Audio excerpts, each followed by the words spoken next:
So I'm sure all of you know this already. At this point, 58 episodes in, I'm pretty sure this is pretty understandable. But I once bore witness as an illustration to her not being able to understand, basic human interaction and situations that are seemingly simple to everyone else. This one time, I bore witness to her becoming exceptionally furious at her husband. Okay, so to preface this, her husband was away on a work trip for like a month. Actually, it was more than a month. They sent him up to Boston to do stuff. And while he was there, the company was paying for his hotel room and his food because he has to go up there. And my sister Banshee became, obviously it's going to be Banshee in this case. When you figure out what happened, you're gonna be like, okay, I know which sister this was. She became exceptionally furious with him while speaking on the phone because he wasn't spending enough of the company's dollar on food. Now, one thing you have to know about my brother, the Banshee's husband, is that this man can eat. I have, like, the Banshee, when she eats, it's a and she sucks it up into her face like the blood demon from Adventure Time sucks out souls. And like she doesn't chew, she doesn't swallow, and it's gone. But her husband, he can out eat. He could be in eating contests. Like he's that good at it, and it doesn't matter what it is. He'll still shovel it into his face. Like one of his meals is to just take all the cans of random food and dump them in a platter, and then he eats it, and everyone else will be like, "Oh, oh God," and he'll just be like, whatever. And so for him to say he's full, he's obviously actually full, and there's a lot of food. My sister became furious with him on the phone. She was, "You are not buying enough food." And he goes, "I'm full.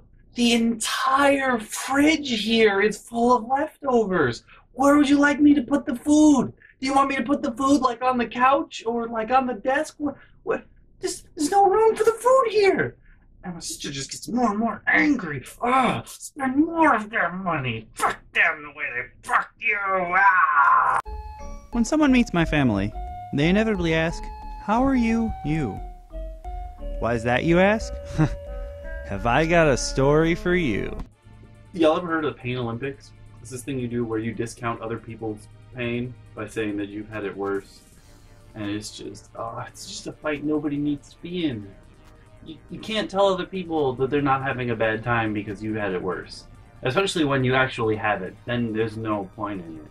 Like, you could tell them that other people out there have in fact had it worse. Yes, but that does not discount that they have it bad. You can't just take that away. It's not like, oh, because I've never been shot in the head, I've never been injured before. That's not fair to the people. Like, only one person on the entire planet could be injured. Pain Olympics, don't do this to other people. Don't enter the Pain Olympics. Just don't. Just learn to be a human. And like I said in, I think, the last video, I just had a fight with the favorite child because she likes to tell people what their problems are. And if that's not your problem, and you try to explain this to her, no, it is your problem. But then at the end, she always adds, "And you don't know how hard it was for me growing up." And I'm like, no. Tone it down. Also, if you want to empathize with people, you can't be playing the Pain Olympics with them. Like, that's not, no. Let me teach you how to be a human. Oh wait, I can't because you're already too far gone. I'm sorry. It's not happening at this point in time. But anyway, so I've already told you I've had many fights with the favorite child because she insists that I have to let the family in. No. Been there, done that. Not gonna happen again. Nope. You blew your shot like 8 million times. Even I run out of strikes at some point. Even I do. And so, she likes to tell you what your problems are. Those aren't your problems. It's really annoying, really obnoxious. I just remember just one time. Whenever I talk about, how sick I got at the end of college, where I honestly thought I was gonna die, I've told you this before. I wouldn't wish that on my worst enemy, to go to sleep at night thinking you're not gonna wake up in the morning, and having to be like, reconcile everything. You're like, all right, I had a good run. We're all good now. I'm out. I'm punching my card. I'm done. I don't have to wake up in the morning. I did okay. Wasn't great, wasn't perfect, but nothing is. So it was okay. I did okay. You go to sleep. And if I bring that up, my family will be like, no, everyone's been there before. No, they haven't. Like how my mom says, everyone from a cold once in a while just starts to cough up blood for a month. No, they don't. That's not a no. See, if you're gonna try to enter the Pain Olympics, it should be stuff you've already been through, if anything. And even then, just shut up. Just no, stop it. Shh. Speaking of shushing, there'll be a shushing story later. But for just don't Pain Olympics. Don't Pain Olympics anybody. Okay? Just don't do it. No, don't do it. So you guys know the Turbo story as well now, on how my sister likes to interrupt people when they're telling a story. We happened to go to one of my cousin's graduation parties, and while we're there, I start telling people a story, and like every 5 to 10 seconds, my sister interrupts and tries to add something to the story because she has to be the center of attention. This isn't the favorite child. This is the Banshee. You know, she hates silence. She has to be talking. And just even when other people are talking, she has to insert herself into the story so that it becomes about her. And that's not how life works. You can't possibly be the center of attention 24/7. It's not possible. The world doesn't actually revolve around any one person in particular. So, no, it's not possible. And I'm trying to tell the story, and my sister keeps interrupting me and adding details that are wrong. I could understand if there's something that the storyteller has left out and you want to add to the story so that other people have all situations of it. But in this case, no. When you add something, it should be part of the story, if anything. Like, that's the only reason to interrupt someone telling a story. My sister does all the time. She interrupts you while you're telling a story to add facts that are generally wrong. I'm sorry, alternative facts. Nowadays, we have a word for this. She adds alternative facts to your story to make it seem like she was part of it, even if she wasn't there. Like, even if she wasn't there for the the situation for which the story you are telling, she will do that to you. Which, no, shut the fuck up. No. And I remember, I'm sitting at the table and she's interrupted me like 30 times. And I just stopped talking. And I turn to her and I look at her and I'm like, this is why your husband wants to punch you in the face all the time. Shut the fuck up. Just shh. And I don't know if you've ever been in a situation where you've had to shush an adult, but for them to have gotten to that point where you have to turn to them and go, shh, that they're an adult, something is wrong there and they need to work on that, because you shouldn't have to shush an adult. They should understand. Like, they should understand how conversation works, how they should be purporting themselves in public. And I'm just like, shh, stop, okay? This is my story. You weren't there. You can't add people you can't add yourself into every story. You can't possibly exist in all places at once unless you are a god or goddess, and it's not happening, okay? I would like to think if you are some amazing omnipotent being that you would actually, be able to function normally in society. What you are is not. No, you are much too flawed for that. And there's no perfect being, so no, it's not happening. You can't be part of it. So just shh. Just shh. Hush. Just hush, child. Hush. But I assure you, as most of you can figure out by now, Favorite Child insists that I paint a very biased picture of my family to other people. And all I can think of is that time, that girl in high school who we like to make fun of with the puppy bunting noises because she's just a terrible person. The time she walked the Valley of Adir and she was like, but why does Scott tell people bad things about me? Valley of Adir looks at her and goes, no. He tells people stories and they draw their own conclusions. It's not like I'm telling you that they're awful. I'm just telling you what they do. You guys can draw your own conclusions. Maybe some people think I'm an awful one. I mean, maybe. I don't know. Depends on how you look at it. But generally speaking, in most cases, I think I'm on the side of most people. Generally speaking. And so this one time, my dad and his lady friend came to visit. I think it was for a funeral, actually, so it was a somber occasion, but they ended up staying at the Banshee's house. And as you can guess from my facial expression right now, probably wasn't the best idea on their part. Probably wasn't. My father is known for making terrible jokes, and I probably told you this before, but they're so bad. If anyone tells a terrible joke, we call it a Louis joke because of my dad. They're terrible, and they're so bad they don't even make you laugh. You're just like, oh, why? And I love puns. Okay, I love puns, but no, Louis jokes are terrible. There are some really terrible Louis jokes out there. And the one time that my dad's lady friend tried to make a Louis joke, my sister was having none of that shit. It was like that time, it was like There's No Time where tongues of flame shot out of my mother's eye sockets. But my dad's lady friend made a Louis joke in the car, and my sister was not having any of that shit. I swear to God, tongues of flame shot out of her eye sockets, and she just started screaming. And I can't remember if there were words or not, because most of the time all I can think of now is my sister. We told the rest of the family that story of my sister making eye contact with the guy who was running behind the car when she was trying to drive the fox and her dog away, and her making eye contact and then just screaming, but not words coming out, just ah! Like that kind of thing. I can't remember if it was in the car, but I'm pretty sure there were some words in there at least. And like that was the final straw for my dad's lady friend. And I don't know why it took up until that point to get there, but that was the final straw for her. Now I'm gonna tell you what happened before that to make that the final straw. So before that, we were out together. We had gone to see more relatives it wasn't actually at the funeral, but we had gone to see other relatives at some point, and we're in the parking lot. We're in the parking lot of a Five Below. You guys don't know what that is, or you don't have that there. It's like a dollar store, but everything is not $1. It's really cheap, kind of like Christmas tree shops, where it's like a store where you can go to and have a bunch of other stores, old merchandise and what have you.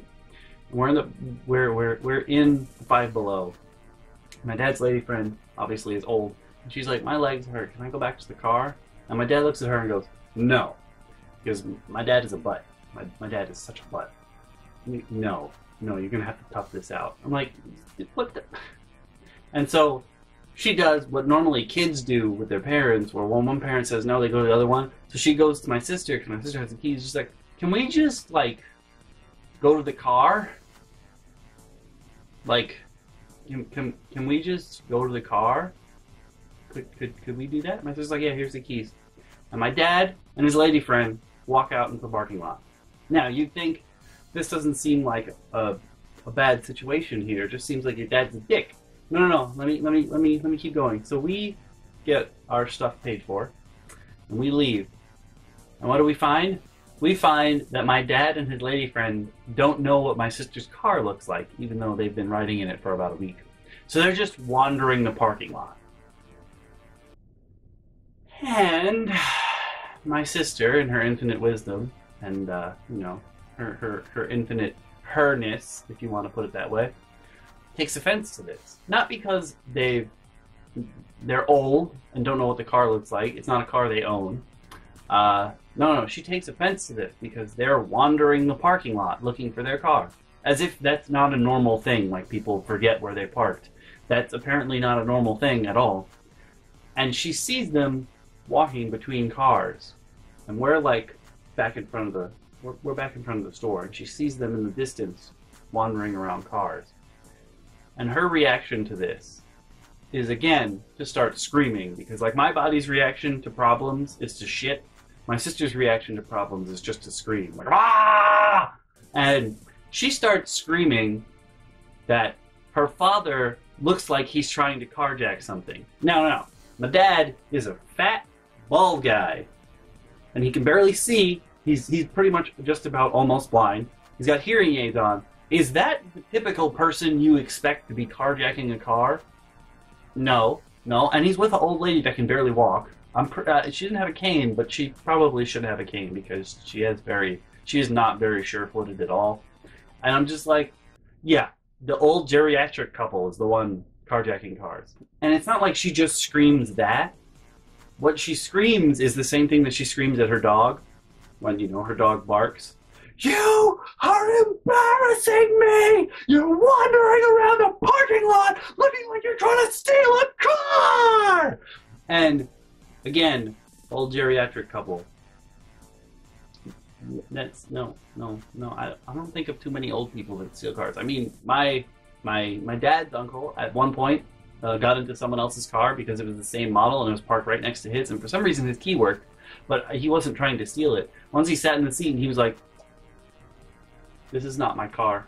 We got out of the car. We did not steal it." And that's the only situation I can see old people getting in the wrong car for, or making it seem like they were going to carjack something. Not this old couple walking very slowly through a parking lot trying to figure out where the fuck their car is. It's not the same situation. And as she's screaming, because my sister, when she screams, she becomes very narrow-minded, and she just has that one thing to scream about forever. She's wandering through the parking lot, and another family is standing next to my dad and his lady friend, and they're like, "Whoa."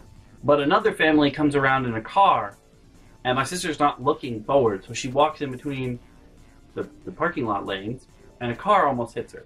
And instead of being like a normal person, where she's like, "Oh shit, I was almost hit by a car," because she's still in screaming mode, and she's staring at my dad and his lady friend, screaming about how they're obviously going to steal a car in this parking lot. She turns to the family minivan that almost hit her, makes eye contact with the driver, and I'm pretty sure at this point you know what's going to happen. She makes eye contact with the driver, and she just goes, "Ah!" And then keeps walking, and the guy in the car is like, "What?" He's visibly shaken.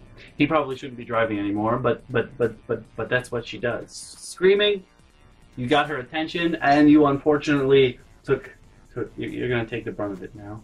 Instead of being like, "Oh, I'm about to get hit I'm about to be struck by a vehicle," instead it's just in rage and anger, and she thinks she's normal.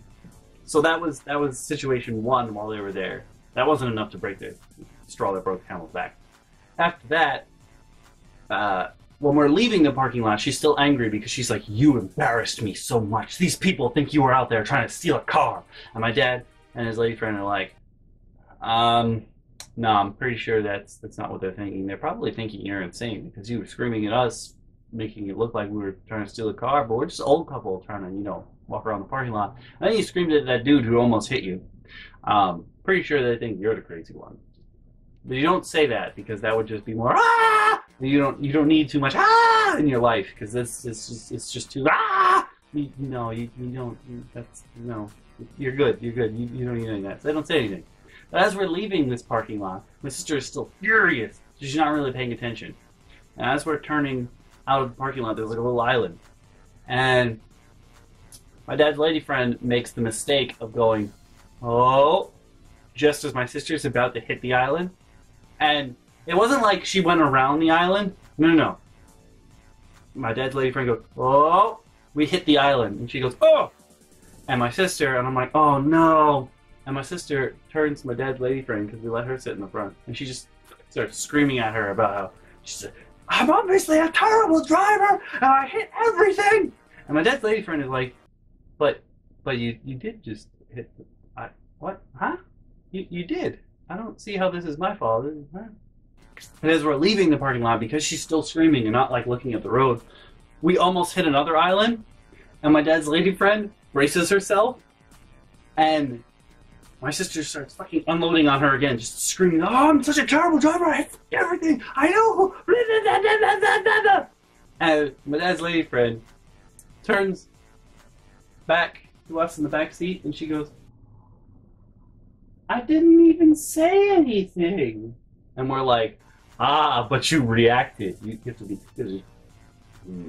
to be like an actor, and you have to just, don't say anything, don't react. Everything will set her off. No, we're good. And then, oh my god, after the funeral, there's this terrible, terrible rainstorm. And no, it's a hailstorm. My dad has this friend that he's known since he was like 10, and they grew up together.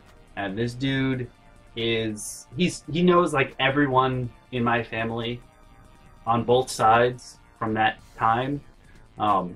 He seems like a pretty cool dude, but he also seems like he's not all there anymore. And he keeps calling my sister because someone gave him my sister's phone number while we're driving home and there's this hailstorm. He calls like 4 or 5 times. And my sister's like, "We can't hear him. You guys are deaf." My dad and my my dad's lady friend, like, you guys are deaf. There's no way he's going to be able to hear us. And he calls like 3 or 4 times. And my sister is checking to see who called while she's driving. It's visibly upset, obviously, because of the funeral and what have you. But my dad's friend knew that he was in town for the funeral, so he called a bunch of times. And when he calls, after like the 3rd or 4th call, my sister picks up and she's like, he won't be able to hear you. We will call you back later, okay? And she hangs up. Now, because this guy is not all there anymore, he thinks she hung up because of the storm, like the phone cut out. So he calls back. And I'm like, oh no, you done fucked up now. And he calls back, my sister answers the phone, and she just starts fucking screaming at this guy about how we're all gonna die in this fucking hailstorm, and you won't stop fucking calling me! Blah, blah, blah. And, like, when you get to that point in anger, when you're just mad at everything that happens, taking it out on a person who's not all there anymore and doesn't understand what's going on is probably not going to make you feel any better. So what's the point? You can scream at this guy all you want, but he's probably not going to understand in 5 minutes. I don't know if he has Alzheimer's or something. He's old, yes, but he's definitely, like, when you talk to him and you interact with him in person, you're like, something's missing up there. You gotta, the gears don't turn like they used to. And she just unloads into this guy. And my dad and his lady friend are like, that's just mean. And I'm like, he made the mistake of calling back, I gotta say. Even though, you know, he can't process things like he used to, he made the mistake of calling back. I'm not saying what she did was right or normal, but he made the mistake of calling back. He done fucked up that time. And again, that's not the straw that broke the camel's back. Her screaming at this guy who obviously has no idea what's going on, really. Realistically, he doesn't know what the fuck's going on. Her screaming at him. That's not the straw that broke the camel's back.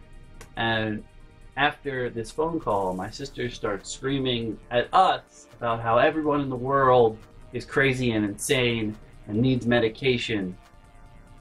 And she starts listing all the people that we know that are on medication or have some issue or whatever. And noticeably, she leaves herself off the list.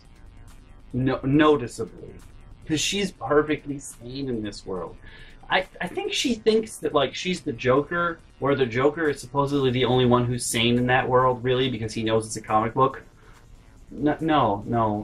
When you think that everyone else in the world has a problem and you don't, generally speaking, you're the one with the problem. You're the Karen of your life group, okay? I'm just putting that out there. The thing that also didn't, my dad's lady friend is like, oh my god, the fuck is going on? And she's like, I have kids too that have problems. But they've accepted that they have problems, and they've gone to work them out. Or they've gone for medication, they've gone for counseling, they've gone to do something because they knew they had a problem. And they went to fix it. And she looks at my dad and she's like, your daughter, I hope, knows has a problem. But she's not fixing it. And we're like, we know. We know. And so the Louis joke of all the things is what? The Louis joke is what broke the straw that broke the camel's back for my dad and his lady friend. And she gets out of the car that we're in, which sets off my sister even more. She's like, oh, we have to fucking go! And she gets out of the car, and she, like, pulls me and my dad aside, and she's like, she's not normal. And my dad and I look at each other, and we're like, you just figured that out now. She's like, I don't want to get in the car with her anymore. I am terrified to be in a car with her. And we're like, oh, no, you take your life in your hands when you get in the car with her. We know. But, you know, you get used to it after a while. And this lady friend is like, no, you don't. You get that fixed. If something is wrong like that, you get that fixed. And we're like, You can tell her that if you want, but well, we're not going to tell her that anymore. No, no, no, we don't want to die. This is on you now. Good luck. Hey there, guys and gals. Thanks so much for watching, as always. If you click the link on the left, you'll be taken to the previous episode. If you click the link on the right, you'll be taken to the playlist, where you can watch them all. I have real trouble taking care of my physical attributes while my family is around. Real trouble.